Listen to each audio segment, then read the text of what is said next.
You're listening to IWW Radio, coming to you from Niagara Falls, Ontario, Canada. Tonight we have the King Jives with Jeff Kober. Jeff, do you want to introduce the other guys there? Yeah, I'm Jeff Kober, bass player Trevor Rogers, and drummer Jay Langdon. Great, gentlemen. Welcome to the show. Thank you. Thank you. Let's get a little bit of history on everybody. And Jeff, we'll start with you, and then everybody else can partake in how you got started in this journey in this business. Okay, so I've been playing guitar. I got my first guitar probably when I was 11, so 40 years. Played in lots of various classic rock style bands. Always had the rockabilly, Elvis, Johnny Cash roots in my home growing up, so that was always a big influence on me. Yeah. But I really went through playing a lot of bands, classic rock, the Van Halen, AC/DC kind of stuff. Played in some original bands through my journey.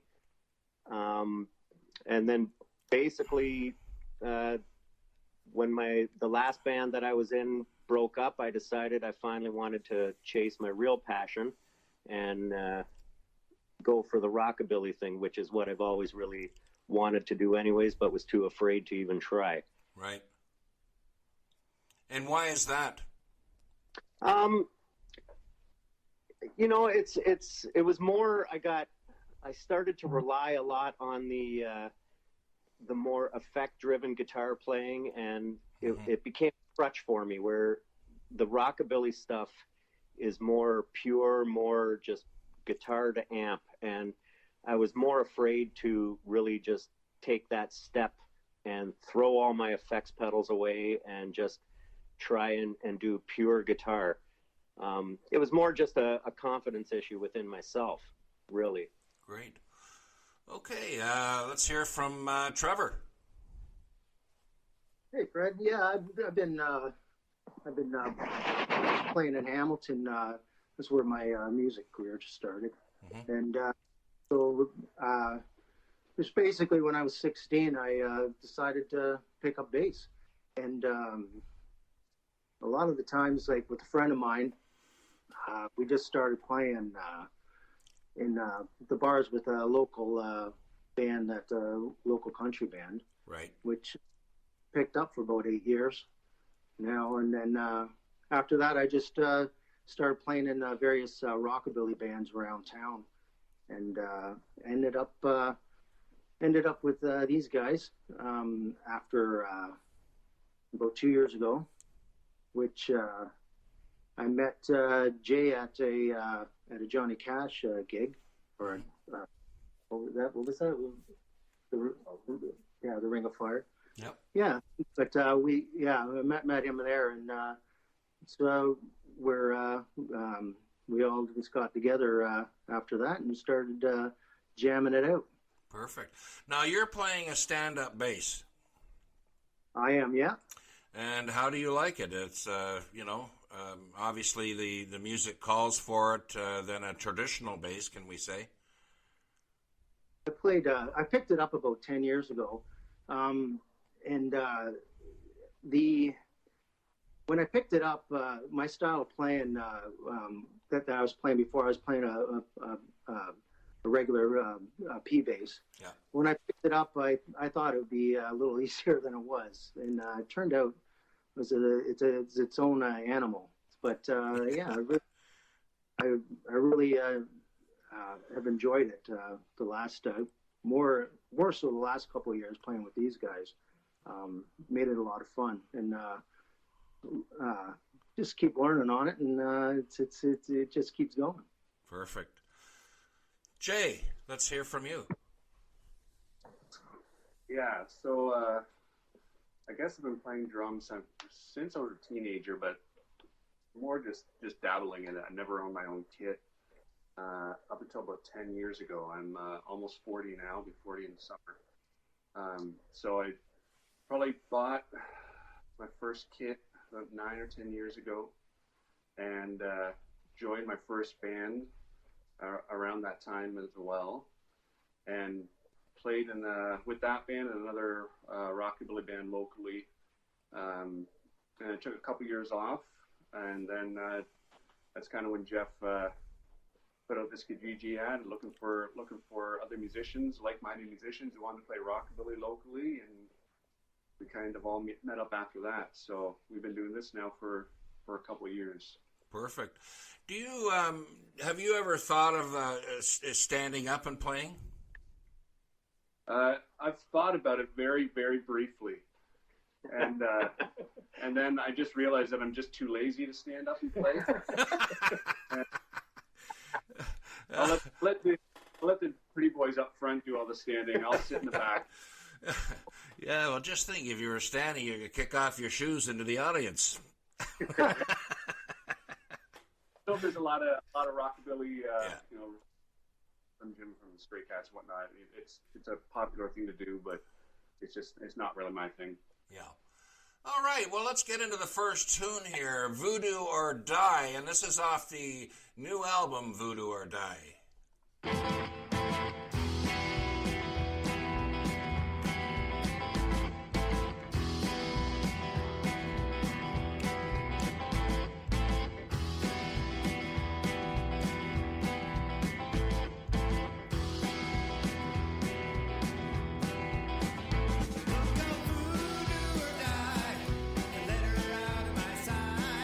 Steals all my dreams and rolls away. Same old looking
You're listening to IWW Radio, coming to you from Niagara Falls, Ontario, Canada.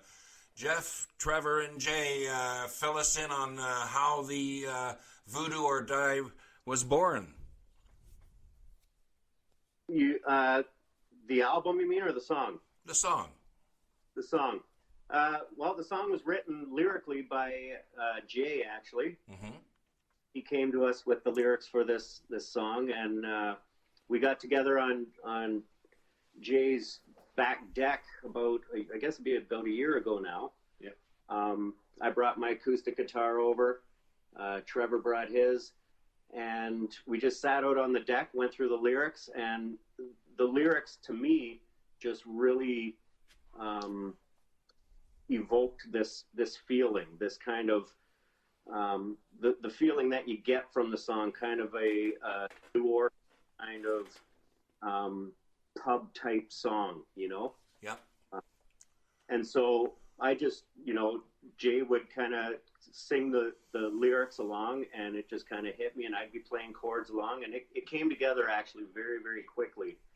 And I think it was turned out different than what Jay had originally envisioned for the song. Right. When we were done at the end of that night, basically, it just seemed like it was the way it was meant to be. Great. All right. Well, let's move on to the next one, Red Dress.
Little mama, let me whisper in your ear.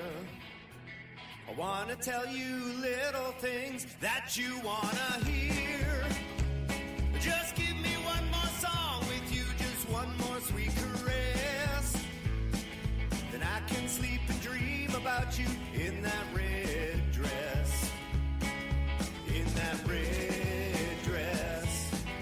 In that red dress. In that red dress.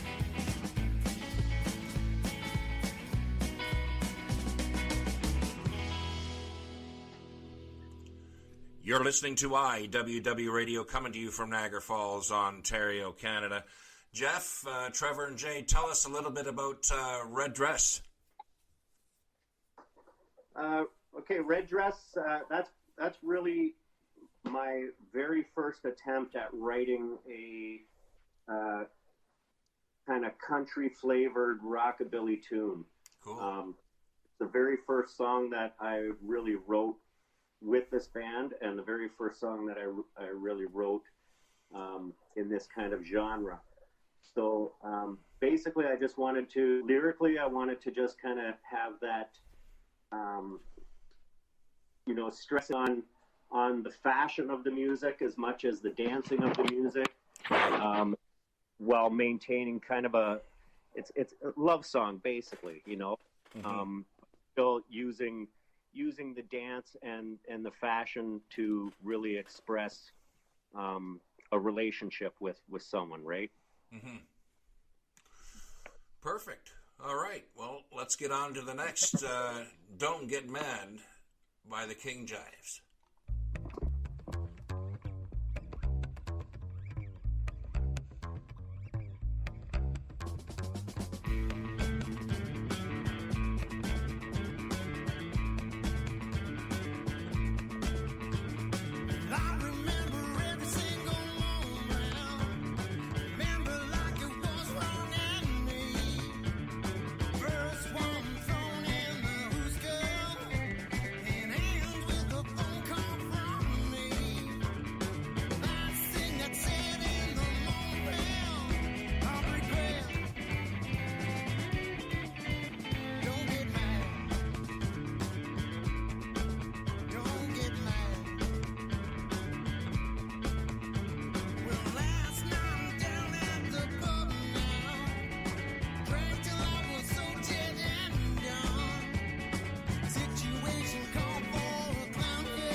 You're listening to IWW Radio, coming to you from Niagara Falls, Ontario.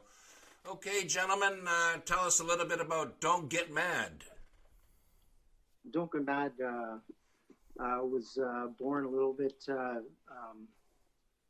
started out with a bass, the bass line there, and when I was just fooling around with some bass lines and some double slaps and stuff. So yep. That's how that was kind of born, and I started writing a little bit about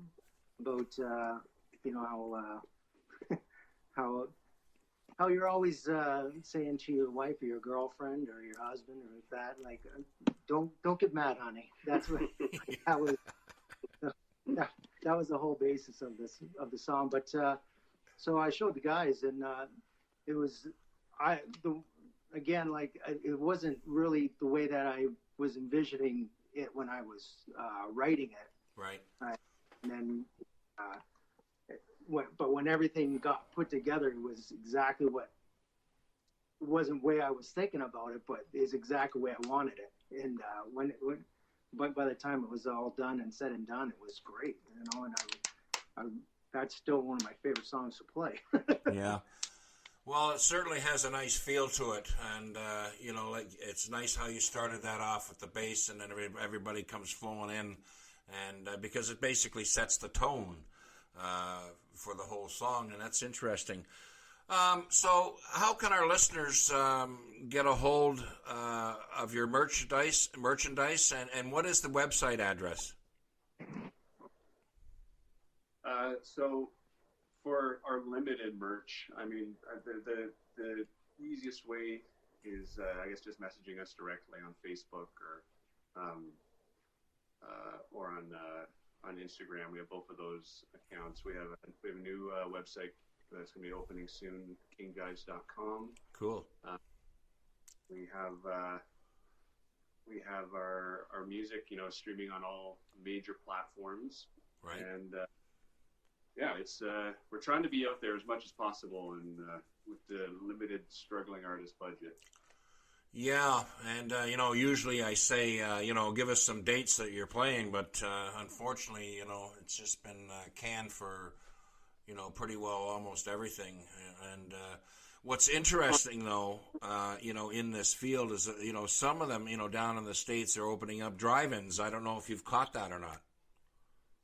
Yeah, I've seen that. That's a great idea, I think. On that note, though, we are actually doing a live stream. Cool. On this coming Saturday on the 30th through Soundbox Productions. Right. All the details are on our Facebook page. There's an event there that's posted and stuff. So, you know, with the fact that we're not able to play any live stages, we're actually planning on doing this live stream concert and coming to your homes, so that at least you can get a little bit of a Saturday night live experience, you know, clear the floor, do some dancing, have some drinks, whatever you want to do. Perfect. Including kicking the shoes off, right, Jay? The shoes off and hitting the ceiling. Yeah. We'll make Jay stand up. Well, that'll be great. I'll be looking forward to that. Okay, gentlemen, I thank you for being on today's show. Thank you. Thank you very much. Great.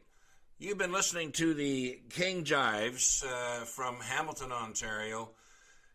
Have a great night. You've been listening to IWW Radio, coming to you from Niagara Falls, Ontario, Canada.